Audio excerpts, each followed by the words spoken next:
Hello students, मैं Akhilesh. Welcome to BSc classes. I hope आप सभी अच्छे होंगे। तो क्लास स्टार्ट करने से पहले मैं आपको एक इन्फॉर्मेशन देना चाहता हूँ।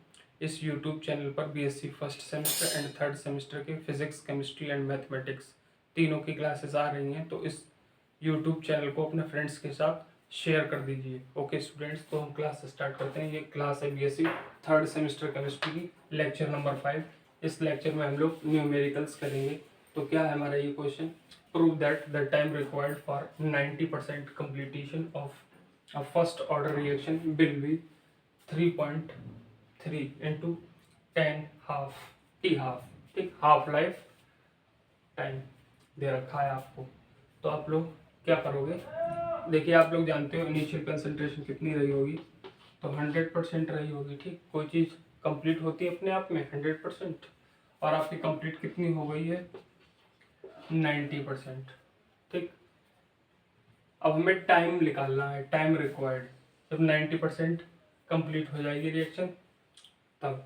ठीक, तो हम लोग जानते हैं फर्स्ट ऑर्डर रिएक्शन के लिए रेट कांस्टेंट के equal to 3.2.303 upon t log base 10 a upon a minus x. लेकिन हमें यहाँ पे क्या चाहिए? टाइम।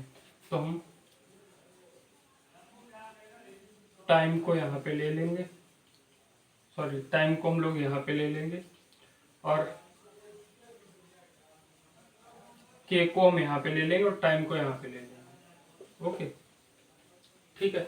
अब हमें यहाँ पे x भी पता है और a भी पता है। a भी पता है, a की वैल्यू भी पता है, और x की वैल्यू भी पता है। अब k की नहीं पता, तो आप जानते हो, यहाँ पे लिख देते हैं।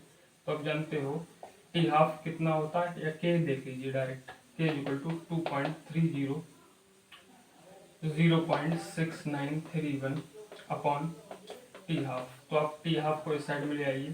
T half is equal to 0.6931 upon k आ जाएगा।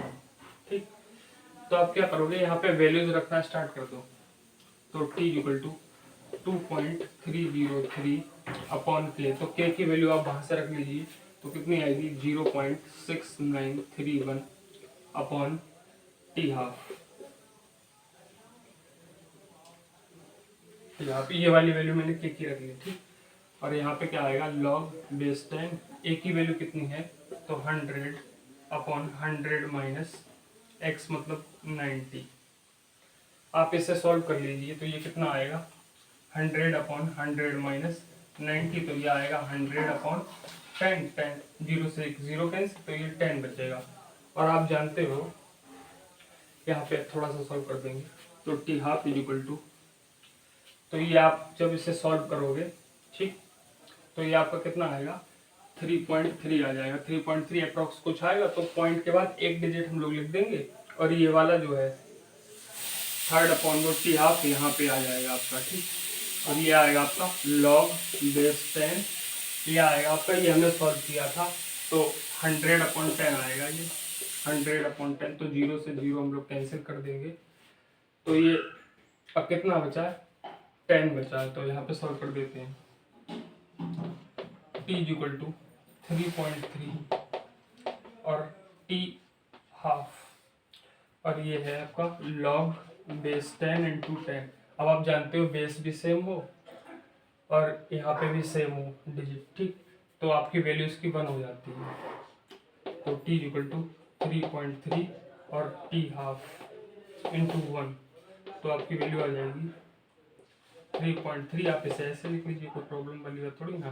तो टी हाफ 1 से तो मल्टीप्लाई हो गई, तो ये आपका आंसर आ गया। यही हमें प्रूफ करना था। ठीक, यही हमें प्रूफ करना था। तो टी इक्वल टू 3.3 इंटू 10 की पावर 10 हाफ। ठीक, तो टाइम रिक्वायर्ड हमें निकालना था, तो हमने टाइम रिक्वायर्ड निकाल दिया। और कितना निकालना था? तो 3.3 इंटू टी हाफ, तो वही हमने निकाल दिया। तो आप यहाँ पे लिख देना हैंस प्रूफ्ड। Hence proofed. ठीक, आप इसे नोट कर लीजिए, फिर नेक्स्ट वाला करते हैं। ओके स्टूडेंट्स, तो क्वेश्चन नंबर 2 मैंने नोट कर दिया है। ये भी क्वेश्चन बिल्कुल फर्स्ट वाले की तरह सेम है। Prove that the time required, मतलब टी निकालनी है for 99.9% completion of a first order reaction is nearly 10 into t half।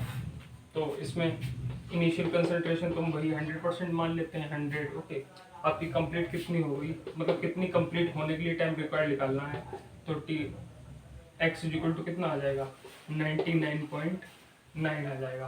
अब आप फर्स्ट ऑर्डर रिएक्शन जानते हो, लेकिन हमें टी निकालनी, तो हम डायरेक्ट टी इस तरफ ले लेंगे और के इस तरफ शिफ्ट कर देंगे, तो कितना आ जाएगा 2.303 अपॉन, यहाँ पे हम क्या कर लेंगे, के यहाँ होता, यहाँ पे होता ना के, तो हमने यहाँ पे शिफ्ट कर दिया, और टी यहाँ पे होती वो यहाँ पे शिफ्ट कर दी, तो ये क्या आएगा log base 10 a upon a minus x.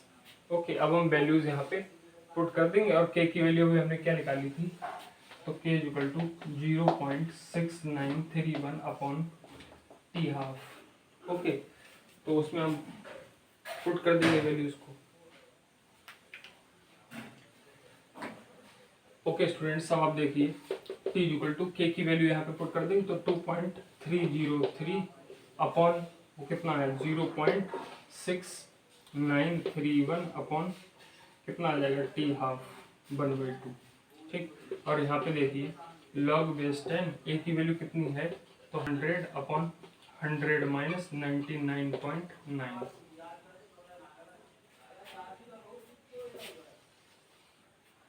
तो इसे हम सॉल्व करेंगे, तो आपका टी हाफ तो ऊपर आ जाएगा, और इसकी वैल्यू हम लोग फाइंड आउट करेंगे, तो t half is equal to 2.303 और अपॉन ये वाली वैल्यू लिखेंगे 0.6931 और टी हाफ आपका यहाँ पे आ जाएगा। ओके, और log बेस 10 ये आपका है 100 अपॉन 0.1, 100 अपॉन 0.1। ठीक, तो आप इस पॉइंट को हटा के यहाँ पे एक जीरो इंक्रीज कर दोगे। ठीक, और ये आपका t इक्वल टू, तो इसकी वैल्यू को हम लोग फाइंड आउट कर लेते हैं और वो इस साइड में कर लेते हैं। ठीक, तो 2.303 और अपॉन में है 0.6931। देखिए पॉइंट से पॉइंट हटाएंगे तो यहाँ पे 4 डिजिट्स हैं, यहाँ पे 3, तो एक जीरो इंक्रीज हो जाएगा, तो 23030 ये है और ये 6931 ये है। ठीक, तो आप इसे कैंसिल करोगे तो आपका कितना आ जाएगा,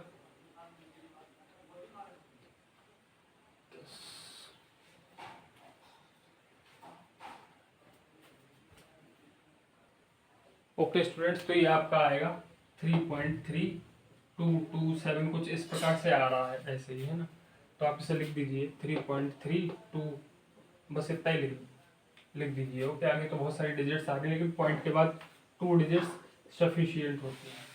और ये टी हाफ यहाँ पे मैंने लिख दिया, और लॉग, अब इससे देखिए कितना आया, तो इस वाले पार्ट को देखते हैं, तो 1000 अपॉन 1 कितना होगा, तो 1000 के बराबर ही आ जाएगा 1000 के, जिससे हम लोग 10 की पावर 3 लिख सकते हैं क्या, बिल्कुल लिख सकते हैं 10 की पावर 3, क्योंकि आप 10 इंटू 10 इंटू 10 करोगे तो 1000 ही आ जाएगा आपका, तो 10 की पावर 3 मैंने कर दिया। और बेस में भी 10 चल रहा है, देखिए बेस में 10 चल रहा, तो t इक्वल टू 3.32 और टी हाफ, तो ये जो है लॉग की प्रॉपर्टी आपको पता होगा, 3 आपकी आगे आ जाएगी और ये लॉग बेस 10 इंटू 10 बचेगा। अब ये देखिए आप, एक फॉर्मूला होता है, इसे भी आप देख लीजिए, लॉग ए की पावर बी, तो ये हो जाता है बी लॉग ए। ठीक, ये फॉर्मूला होता है लॉग में, लॉगरिथमिक चैप्टर में आपने पढ़ा होगा अगर आप मैथमेटिक्स के स्टूडेंट होंगे तो। अब देखिए इसमें जब आप मल्टीप्लाई करोगे तो कितनी आएगी,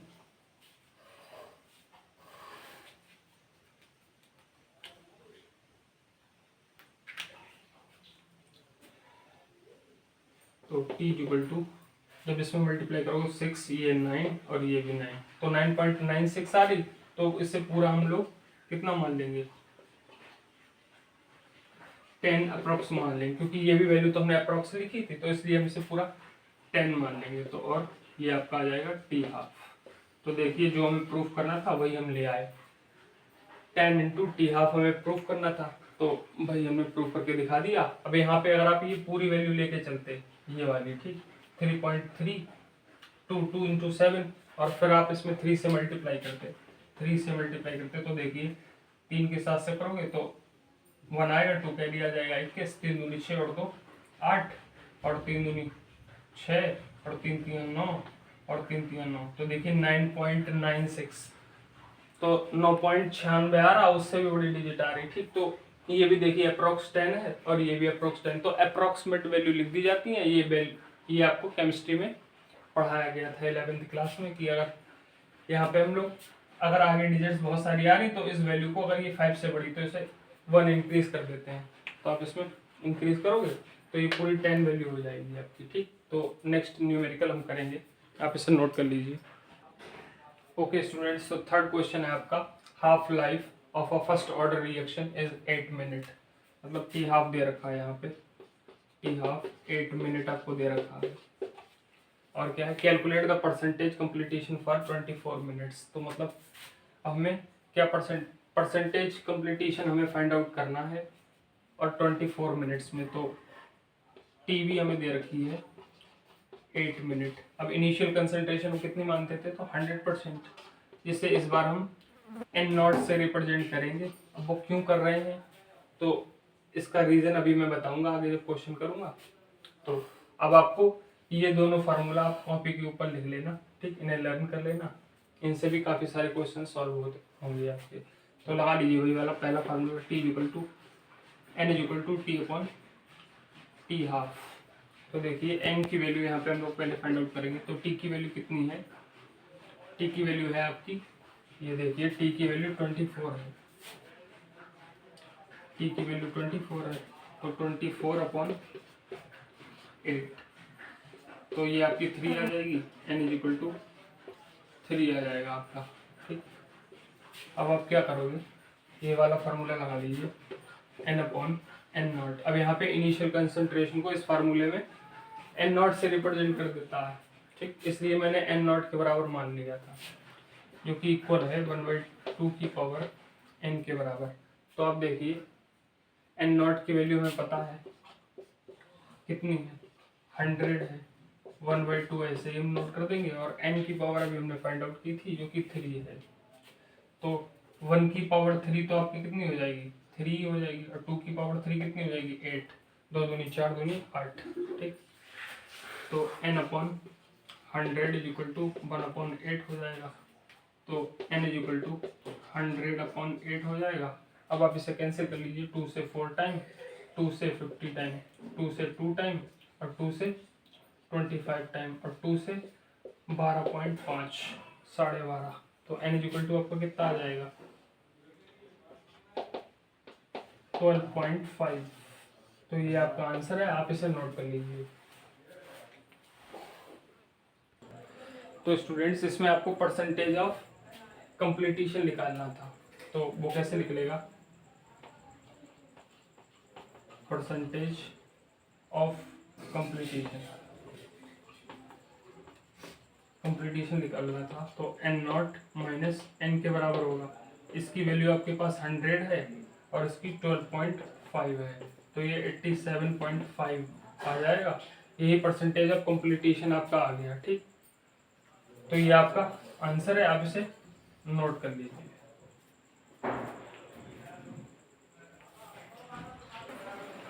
ओके स्टूडेंट्स, अब हम देखेंगे सीडो यूनिमोलिकुलर रिएक्शन। तो सीडो यूनिमोलिकुलर रिएक्शंस कौन सी रिएक्शंस होती हैं, तो जिनकी मॉलिकुलरिटी 2 होती है और ऑर्डर 1 होता है, तो इस टाइप की रिएक्शंस को हम लोग सीडो यूनिमोलिकुलर रिएक्शन कहते हैं।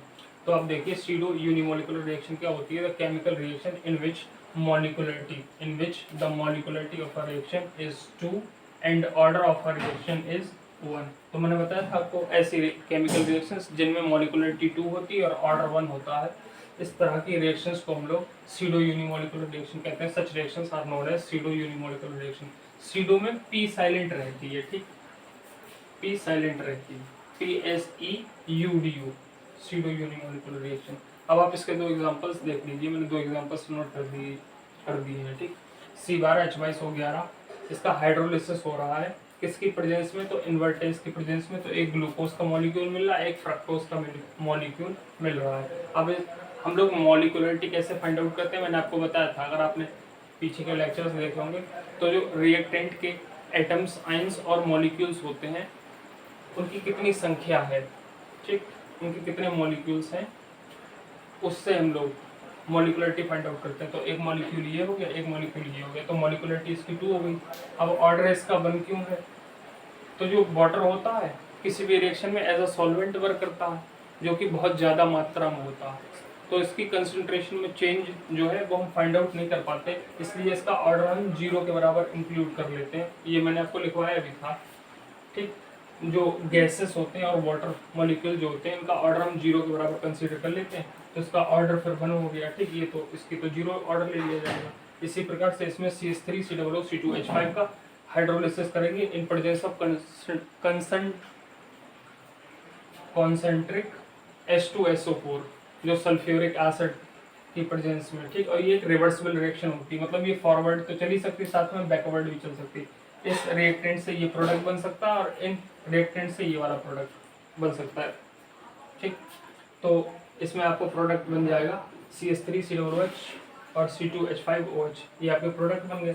अब आपको इसकी मॉलिकुलरिटी 2 हो जाएगी, क्योंकि 2 मॉलिक्यूल्स हैं, एक मॉलिक्यूल ये, एक मॉलिक्यूल ये, तो इसकी मॉलिकुलरिटी 2 हो गई और ऑर्डर इसका 1 हो जाएगा, क्योंकि मैंने अभी आपको बताया था H2SO4 जो होता है एज अ सॉल्वेंट यूज किया जाता है, जो कि काफ़ी ज़्यादा मात्रा में होता है, इसलिए इसकी कंसंट्रेशन में चेंज हम लोग मेजर नहीं कर पाते हैं और इसका ऑर्डर हम लोग 0 के बराबर इंक्लूड कर लेते हैं। ऐसे ही गैसेस की हम लोग ऑर्डर जो है वो 0 के बराबर इंक्लूड कर लेते हैं। क्यों कर लेते हैं? क्योंकि गैसेस की रिएक्शंस जो होती हैं वो बहुत फास्ट होती हैं, इसलिए उसकी कंसंट्रेशन को भी हम लोग, उसकी कंसंट्रेशन में जो चेंज आता है उसे हम मेजर नहीं कर पाते हैं, इसलिए उसकी कंसंट्रेशन का चेंज जो होता है गैसेस का वो भी 0 ले लेते हैं। और वाटर में भी तो मैंने एक एक्सेप्शनल पार्ट आपको बता दिया था, ठीक है। इससे प्रीवियस वीडियोस में आपने देखी होंगी तो आपको पहले ही पता लग गया हो। तो इसकी मॉलिकुलरिटी 2 है और ऑर्डर 1 हो जाएगा।